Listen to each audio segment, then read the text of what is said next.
The sun rose over Kevis 4 for the last time in this battle.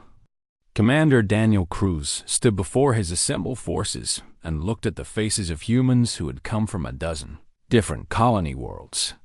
They had trained together, fought together, and now they would finish what they started together. "Today we end this," he said simply. "Today we prove that humanity earned its place among the stars. Not because of our technology, not because of our weapons, because of who we are." The human forces advanced on the ruined fortress in perfect formation. Archers walked with arrows nocked and ready. Crossbow teams moved in disciplined groups. Behind them, the remaining Trebuchets continued their bombardment, forcing the Zorath defenders to keep their heads down. War Chief Gorthan watched the humans approach from his position in the central courtyard. He had lost more than half his warriors. Those who remained were exhausted, demoralized, and terrified of enemies who could kill from distances they could not reach. But Gorthan was still a warrior. He would not surrender. He would not run. "Form ranks," he commanded. "If they want this fortress, they will pay for every meter in blood." The final assault began with a storm of arrows that drove the Zorath back from the walls. Then the human infantry moved forward, climbing over the rubble with weapons drawn. For the first time, the two forces met in close combat. The fighting was fierce but short. Human soldiers had trained extensively in melee combat during their preparation. They used spears and swords and axes, based on designs that had proven effective over thousands of years of warfare on Earth. The Zorath were stronger individually, but the humans fought in coordinated teams that covered each other's weaknesses. Lieutenant Amy Cho led a squad that secured the eastern courtyard. Sergeant Linda Rios brought her archers to the walls and provided supporting fire for the ground troops. Captain Rachel Kim personally took down 3 Zorath officers with her crossbow before drawing her sword and joined the hand-to-hand fighting.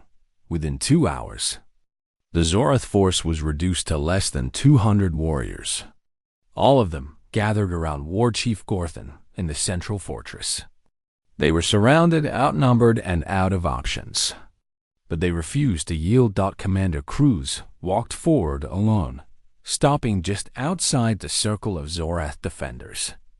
He had left his weapons behind, carrying only a simple wooden staff.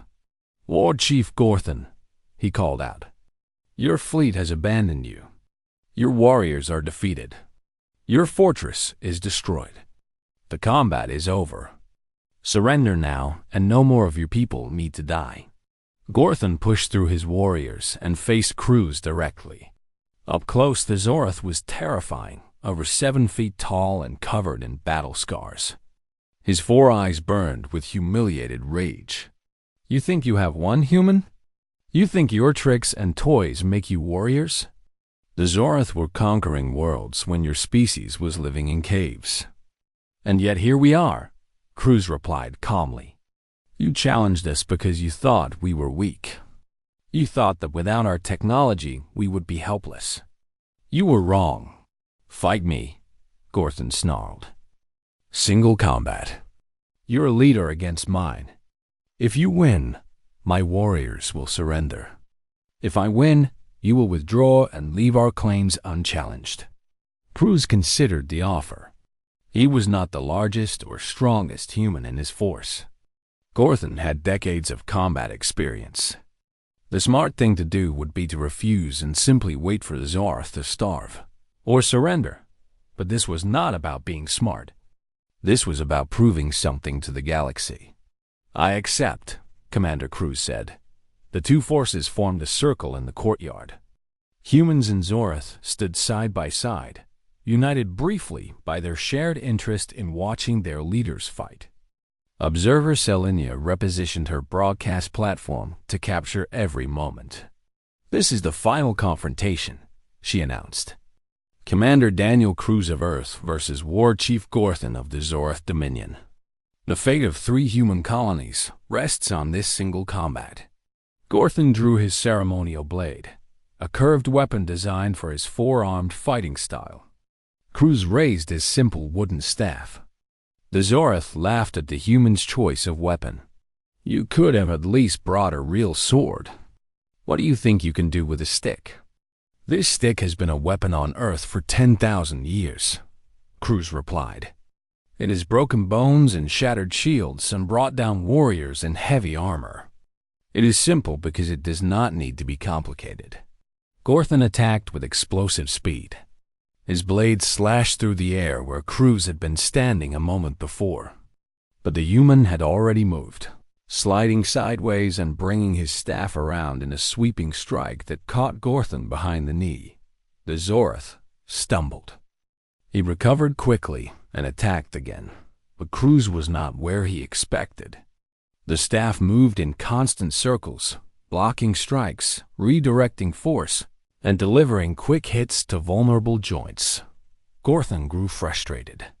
He was faster and stronger, but Cruz was always somewhere else, always turning his attacks against him. The human fought like water, flowing around obstacles rather than meeting them directly. The fight lasted 20 minutes. In the end, Gorthon lay on the ground with the staff pressed against his throat, too exhausted to continue. His blade had been knocked away. His pride had been shattered. The greatest warrior of the Zoroth Dominion had been defeated by a human with a wooden stick. "I yield," Gorthon said quietly. Cruz removed the staff and offered his hand to help the fallen warrior up. Gorthon stared at the offered hand for a long moment, then took it. "The Zoroth Dominion withdraws all claims against human territory," Gorthon announced to his warriors. "The combat is concluded. Humanity has won." The human forces erupted in cheers. Across the galaxy, trillions of viewers watched in amazement as the impossible victory was confirmed.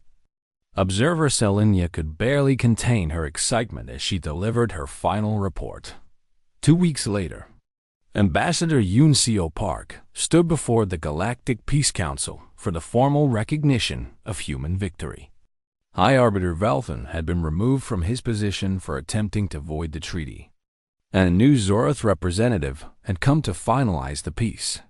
The Council hereby confirms the human claim to the worlds of New Portland, Frontier 7, and Hope's Landing, Council Speaker Morvain declared. Furthermore, the Council recognizes humanity's full compliance with resolution combat protocols. Ambassador Park smiled graciously. "Humanity thanks the Council. We hope this matter has demonstrated that humans are a peaceful species who prefer diplomacy. But when forced to fight, we will find a way to win." In the months that followed, everything changed. Multiple alien species requested human advisors to train their forces in pre-industrial warfare. Galactic military academies added human combat history to their required curriculum. Master Craftsman Paul Donovan became famous across known space as the human who built weapons from wood and imagination. Back on Earth, Commander Cruz retired from military service and returned to teaching history. Professor Henry Walsh wrote a book about the campaign that became a galactic bestseller. Sergeant Linda Reyes opened a training academy that taught archery to students from 50 different species. But the story was not quite finished. 3 months after the resolution combat, Lieutenant Cho received intelligence that 2 more species had filed territorial challenges against human colonies. She brought the news to Commander Cruz at his home in Montana, where he was teaching his grandchildren how to shoot a bow. "They never learn, do they?" Cruz said with a weary smile. "Apparently not, sir. The Council is asking if you would be willing to serve as military advisor." Cruz looked at his grandchildren, who had already hit more targets than he had expected. He looked at the mountains in the distance, where humans had learned to survive ice ages and predators and everything the world could throw at them. "Tell the Council I am available," he said. "And tell Lieutenant Walsh to start researching Roman siege tactics. I have a feeling we are going to need ballistae." Cho smiled and made the call. Behind them, the children laughed and shot arrows into the sky. learning the same skills that their ancestors had used to conquer a hostile world. Humanity had remembered who they were, and the galaxy would never forget it again. The Zorath Fortress had been built centuries ago, designed to withstand the most powerful weapons in the galaxy. Its walls were made of reinforced composite materials that could absorb energy weapon fire for hours. Its shield generators were specifically calibrated to disperse explosive force. Every defensive measure assumed that attackers would bring advanced technology because every species in the galaxy used advanced technology for warfare. No one had ever attacked the fortress with rocks. Warchief Gorthon stood on the battlements and watched the humans moving across the rocky plain below. They had stopped at a distance of about 400 meters and were now unloading strange wooden machines from their transport vehicles. He did not recognize what they were. His officers did not recognize them either. "What are those things?" asked his second-in-command. Gorthon had no answer. He had studied human military history in preparation for this battle, but he had focused on their recent wars, their space battles, their weapons of mass destruction. He had not gone back far enough to find the machines that were now being assembled in front of his walls. Commander Daniel Cruz watched the trebuchets take shape with quiet satisfaction. 20 of them now stood in a line facing the fortress, their long throwing arms pointed at the gray sky. Master Craftsman Paul Donovan walked along the line, checking every rope and joint with the care of an artist examining his masterpiece. "They are ready, Commander," Donovan reported. "What are we throwing first?" Cruz considered the question. "Let us start with something that will get their attention. Load the big stones." The siege crews went to work. Each trebuchet had a team of 8 operators who had trained for weeks to work together smoothly. They loaded massive rocks into the sling pouches and pulled down the throwing arms using muscle-powered winches. The counterweights rose into the air, heavy boxes filled with gravel and sand. Observer Selenia had repositioned her broadcast platform to get a better view of whatever was happening. Her viewers had multiplied by a factor of 10 since the first battle. Species across the galaxy, who had never heard of humans before, were now searching for information about these strange beings who fought with wooden weapons. "This is Observer Selenia reporting live from Kethis 4, she announced. "The human forces have assembled what appear to be large wooden structures approximately 400 meters from the Zorath Fortress. I have consulted with military analysts from 7 different species, and none of them can identify these devices. We are attempting to access human historical databases for more information." "Fire!" Commander Cruz ordered. 20 counterweights dropped. 20 throwing arms swung upward with tremendous force. 20 massive rocks flew through the airless sky in long, graceful arcs. The first boulder struck the fortress wall with an impact that shook the entire structure. The composite materials, designed to absorb energy, simply cracked under the sudden kinetic force. The second boulder widened the crack. By the time the 5th boulder hit, there was a hole in the wall large enough to drive a vehicle through. War Chief Gorthon stared at the damage in disbelief. His fortress, which had withstood energy weapon bombardment during the last 3 galactic conflicts, was being destroyed by rocks. Simple rocks thrown by wooden machines. "What is this?" He screamed at his officers. "What kind of weapon throws rocks?" Lieutenant Amy Cho smiled from her position behind the human lines. She had spent days researching the exact phrase in the treaty that permitted their tactics. The agreement banned advanced weapons, defined as any device using electronic components, chemical propellants, energy generation systems, or materials not naturally occurring on most inhabited worlds. A trebuchet was just wood and rope and rocks. It violated nothing. The bombardment continued for 3 hours. Every time the Zorath tried to repair a section of wall, another boulder would knock it down. Every time they massed forces in one area, the Trebuchets would shift their aim and scatter them. The defenders had no reference for how to respond to this kind of attack.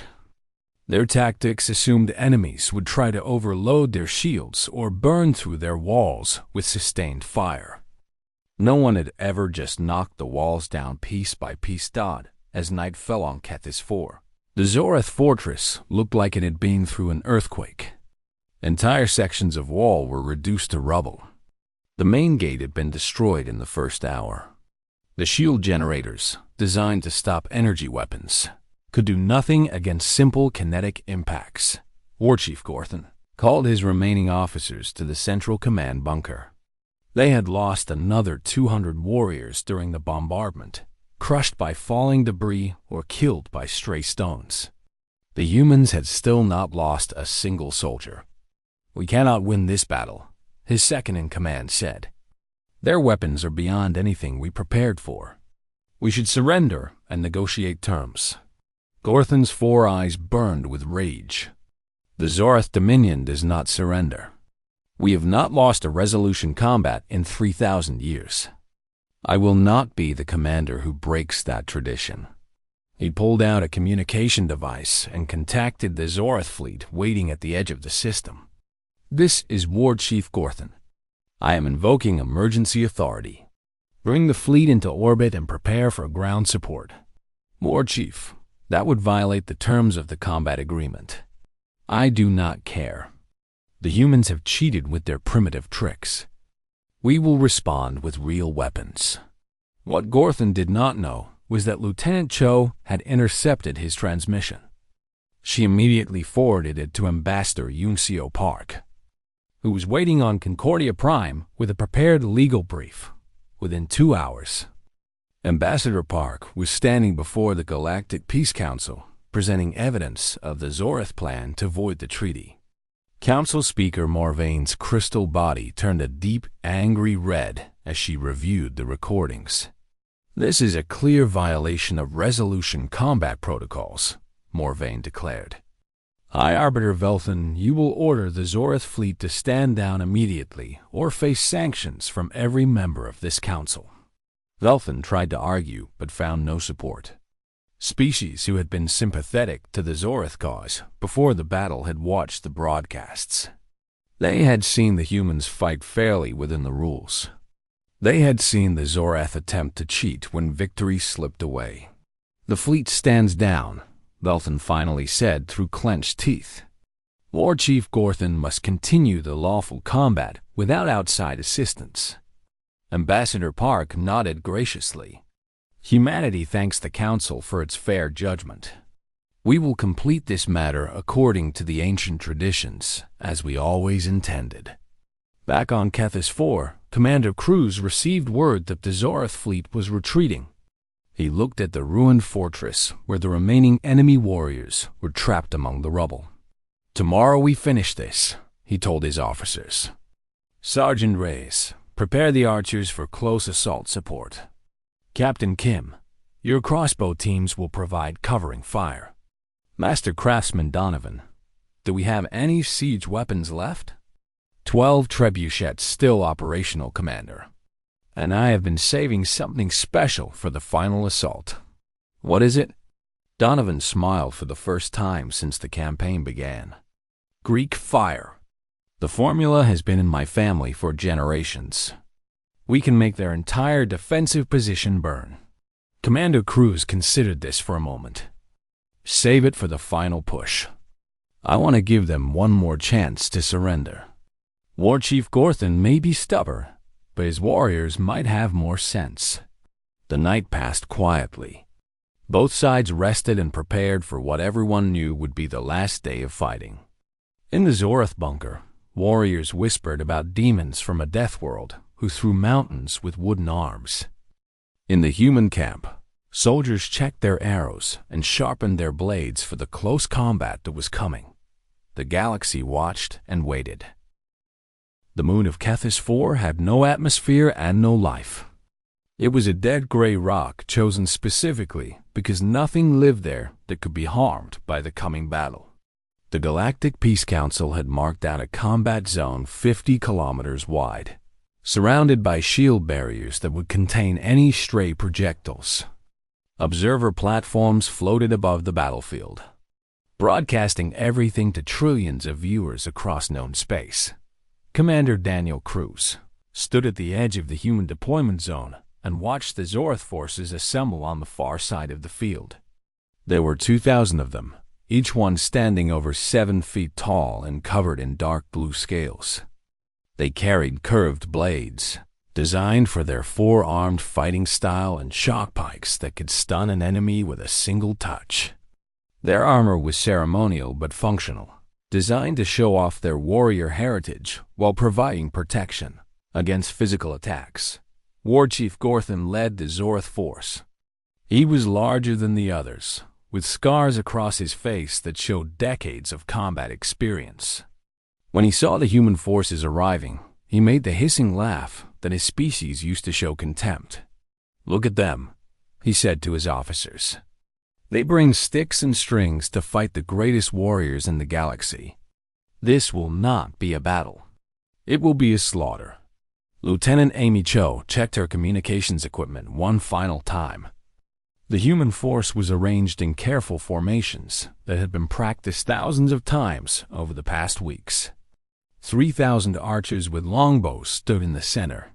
500 crossbow operators held the flanks. Behind them, hidden by transport containers, were the siege weapons that the Zorath had not yet seen. Sergeant Linda Race commanded the archer division. She walked along the ranks, checking bowstrings and arrow supplies.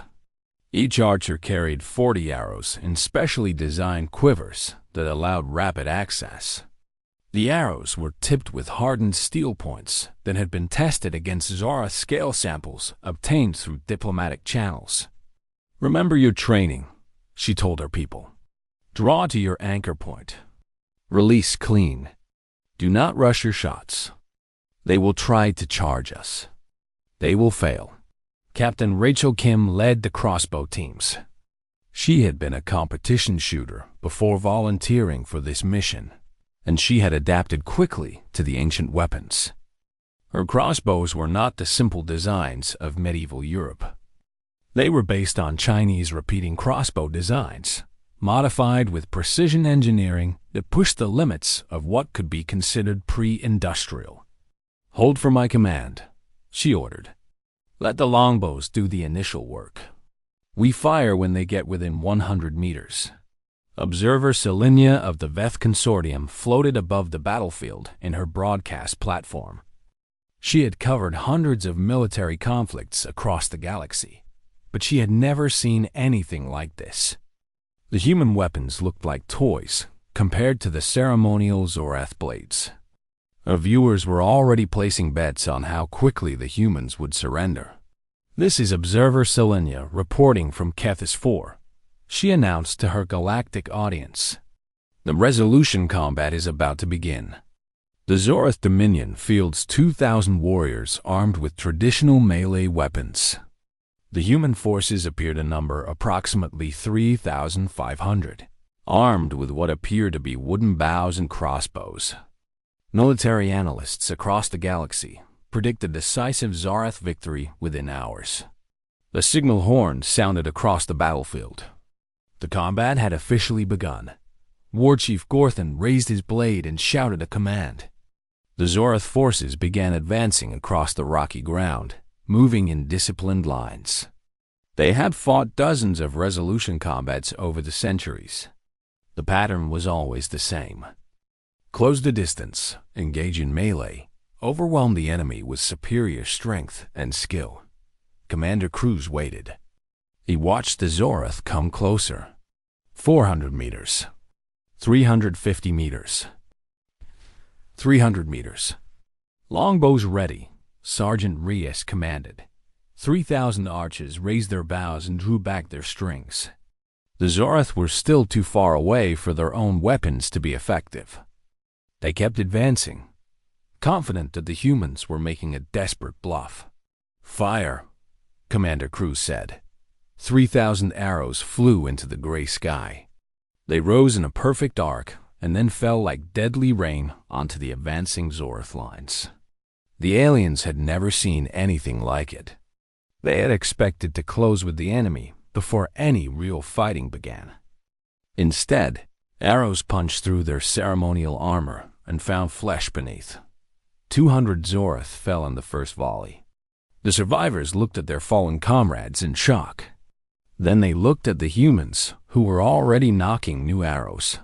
"Fire at will," Sergeant Reyes ordered. The sky turned dark with arrows. The longbow archers had trained for weeks to maintain a rate of 10 aimed shots per minute. Within seconds, the air was filled with a constant stream of projectiles that fell on the Zorath like a storm of death. War Chief Gorthan screamed commands to his warriors. "Charge. Close the distance.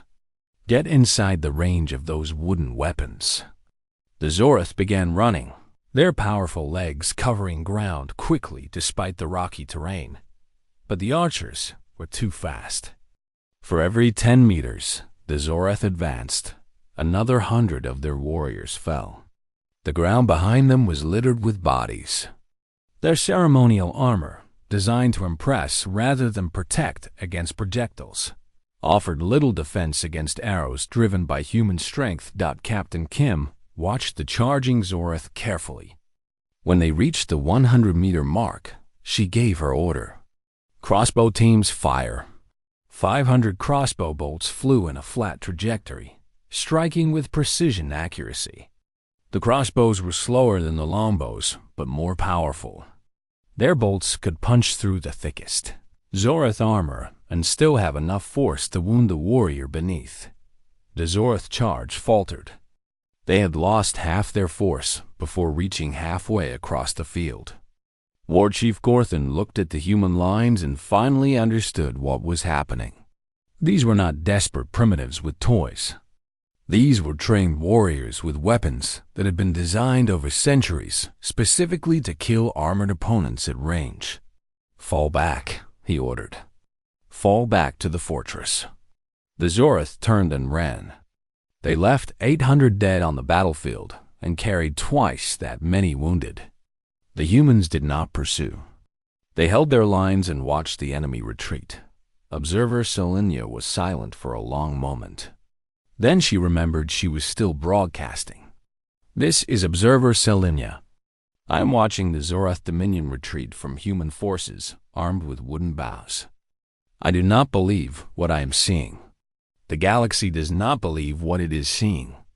The humans have won the first engagement without losing a single warrior." Commander Cruz allowed himself a small smile. The first part of the plan had worked perfectly. But the Zorath were not defeated yet. They were retreating to a prepared fortress, and War Chief Gorthan would not make the same mistake twice. "Bring up the siege weapons," he ordered. "The Zorath think they can hide behind walls. Let us show them what humans do to walls." Lieutenant Cho relayed the commands while Sergeant Reyes counted their remaining arrows. Captain Kim inspected her crossbow teams for any injuries. Master Craftsman Paul Donovan, who had insisted on coming to supervise the siege weapons personally, began directing the transport teams. The real battle was just beginning. The shuttle touched down at the Smithsonian Military History Archive just as the sun was setting over Washington. Commander Daniel Cruz stepped onto solid Earth soil for the first time in 2 years and took a deep breath of real air. There was no time to enjoy it. They had work to do. Professor Henry Walsh was waiting for them at the entrance. He was a large man with a gray beard and hands that were rough from decades of handling ancient weapons. When Lieutenant Amy Cho had contacted him with the request, he had laughed for 5 minutes straight. Then he had started making phone calls. "Commander Cruz," the professor said, shaking his hand firmly. "When your lieutenant told me what you needed, I thought it was a joke. Then I realized it was the most beautiful thing I had ever heard. Come inside. I have something to show you." The archive was enormous. Row after row of display cases held weapons from every period of human history. Swords and spears and axes from 100 different cultures. But the professor led them past all of these to a special section at the back of the building. "English longbows," he said, gesturing to a row of tall wooden bows behind glass. These weapons won the Battle of Agincourt in 1415. A small English army destroyed a French force 5 times their size. The French had better armor, better training, more knights. But the English had these. Lieutenant Cho examined the bows with professional interest. "What kind of draw weight are we looking at?" The originals ranged from 180 pounds. A trained archer could fire 12 arrows per minute with deadly accuracy at 200 yards. The professor smiled. And that was with medieval nutrition and training methods. Modern humans with proper conditioning can do better. Commander Cruz walked slowly along the display cases. He stopped at a section showing crossbows of various sizes. "These require less training than longbows, correct?" "Much less. A man can learn to use a crossbow effectively in weeks. A longbow takes years to master, but crossbows are slower to reload." The professor moved to another display, which is why I suggest a combined approach. Longbows for volume of fire, crossbows for precision shots, and these for breaking fortifications. He pressed a button and a wall panel slid open. Behind it was a scale model of a medieval siege weapon. It had a long throwing arm and a massive counterweight. "A trebuchet," Lieutenant Cho said quietly. "You cannot be serious." "I am completely serious. This design could throw a 300-pound stone over 300 meters. The Zoroth have no cultural reference for siege weapons. They evolved on a world with no large predators and never developed fortress warfare. Their defensive structures are designed to resist energy weapons and explosives, not simple kinetic force." The door opened behind them and a woman entered. She was tall and muscular, with dark hair pulled back in a tight braid. Her arms showed the definition of someone who had spent years pulling heavy weights. "Sergeant Linda Reyes," Commander Cruz said. "Thank you for coming on such short notice." "Commander," she saluted crisply, "I brought 36 of my best archers. Olympic competitors, traditional bow hunters, historical recreation experts. When do we start training?" "Tomorrow morning. We have 50 cycles left." He turned to the professor. "How many working weapons can you provide?" "I have been busy since your lieutenant called. There is a community of traditional weapon makers that I have worked with for years. The Boyers, Fletchers, siege engineers who build authentic replicas for museums and films. They are all on their way here now. We can equip an army within 30 cycles." Commander Cruz nodded slowly.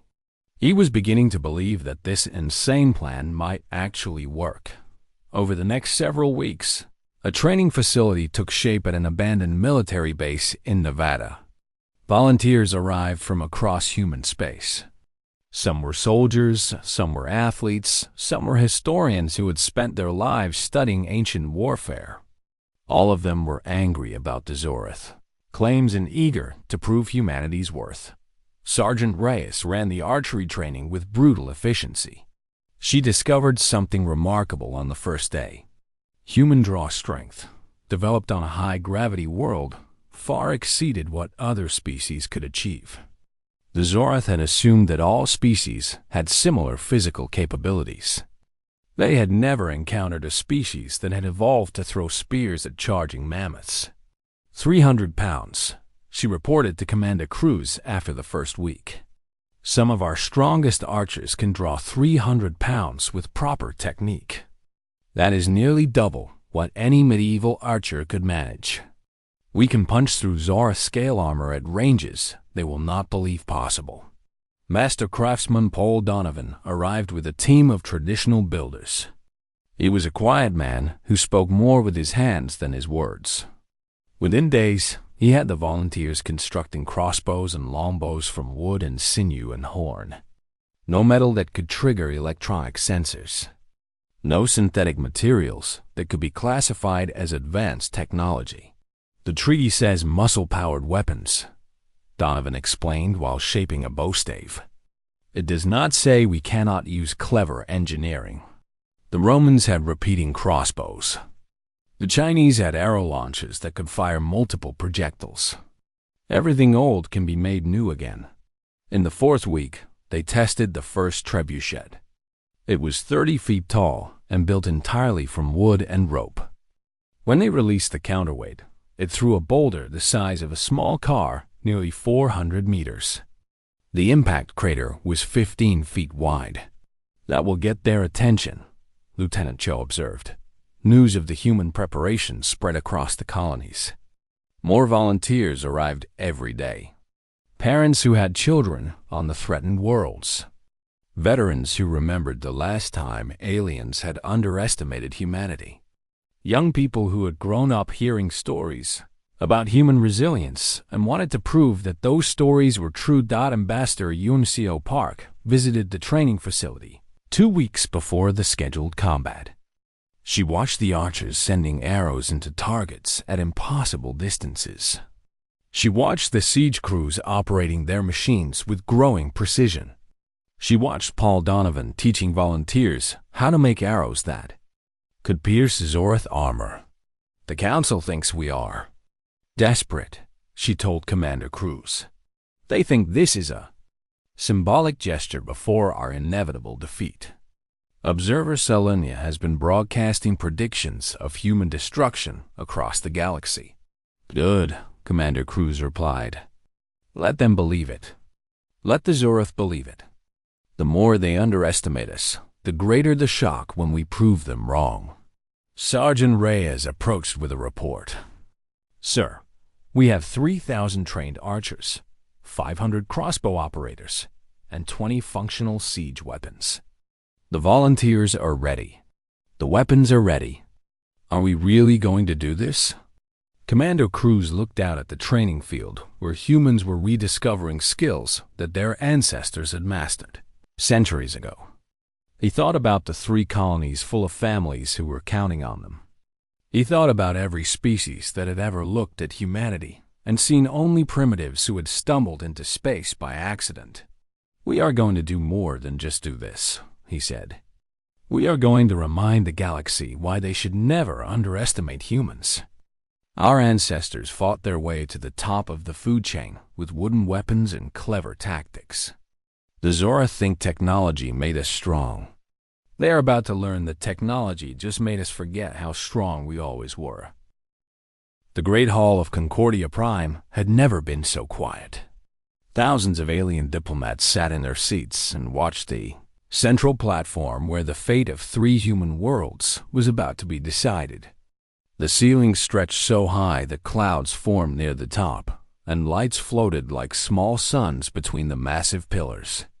Commander Daniel Cruz stood at the human delegation's table and tried to keep his face calm even though his heart was beating fast. High Arbiter Velthan of the Zorath Dominion rose from his seat across the hall. He was tall and covered in dark blue scales that clicked when he moved. His 4 eyes looked at the humans with open contempt. The Zorath were one of the oldest species in the galaxy, and they had never lost a territorial dispute in 3,000 years. The evidence is clear, Velthan said in a voice that echoed through the hall. Our ancient star charts show that the world you call New Portland, Frontier 7, and Hope's Landing belong to the Zorath Dominion. Your species arrived in our territory without permission. You have 50 standard cycles to remove your colonies or face the consequences. Ambassador Yoon Seo Park stepped forward. She was a small woman with gray hair and calm eyes that had seen many difficult negotiations. High Arbiter, those star charts are 12,000 years old.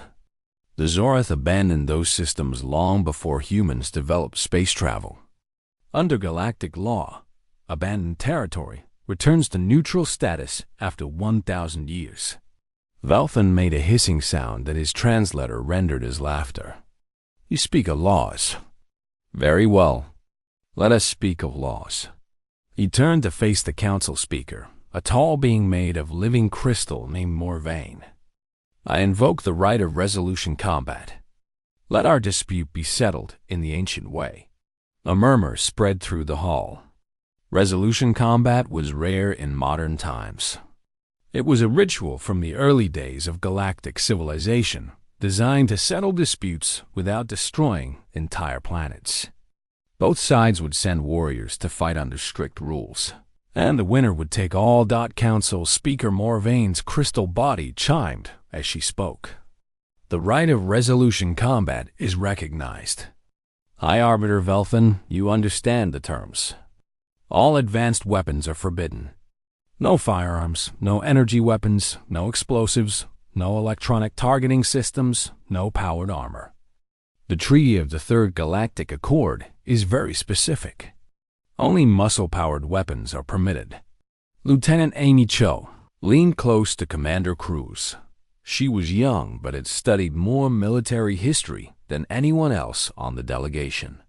Sir, the Zorath are one of the most physically powerful species in known space. Their traditional weapons are designed for their strength. We cannot match them in close combat. Velthan heard her whisper and smiled, showing rows of sharp teeth. Your advisor speaks wisdom, Commander. The Zorath were warriors when your ancestors were still climbing trees. Accept our generous offer to relocate peacefully. Save your people the shame of defeat. Commander Cruz looked at Ambassador Park. Something passed between them, a silent understanding built on months of preparation for exactly this moment. The ambassador nodded once. We accept the challenge, Ambassador Park said clearly. The hall erupted in noise. Alien diplomats shouted questions and objections. Observer Selenia of the Veth Consortium, who was broadcasting the proceedings across the galaxy, leaned forward with obvious interest. The Veth were known for their love of drama, and this was the most dramatic thing to happen in the council chamber in decades. High Arbiter. Velthan looked genuinely surprised. You accept? Do your people not understand what you have agreed to? We understand perfectly, Ambassador Park replied. Humanity accepts the right of resolution combat under the full terms of the Third Galactic Accord. We will meet your warriors on the field of honor. Velthan recovered his composure quickly. Then you have sealed your fate. The combat will take place on the neutral moon of Kethis 4 in 60 standard cycles. Prepare your warriors, Ambassador. Prepare your funeral rites as well. The Zorath delegation swept out of the hall with their heads held high. Other alien groups followed, many of them casting pitying looks at the humans. Within minutes, the hall was nearly empty. Council Speaker Morvaine approached the human delegation. Her crystal form shifted colors from blue to a concerned shade of purple. Ambassador Park, I have always respected humanity's courage. But I must ask if you truly understand what you have done.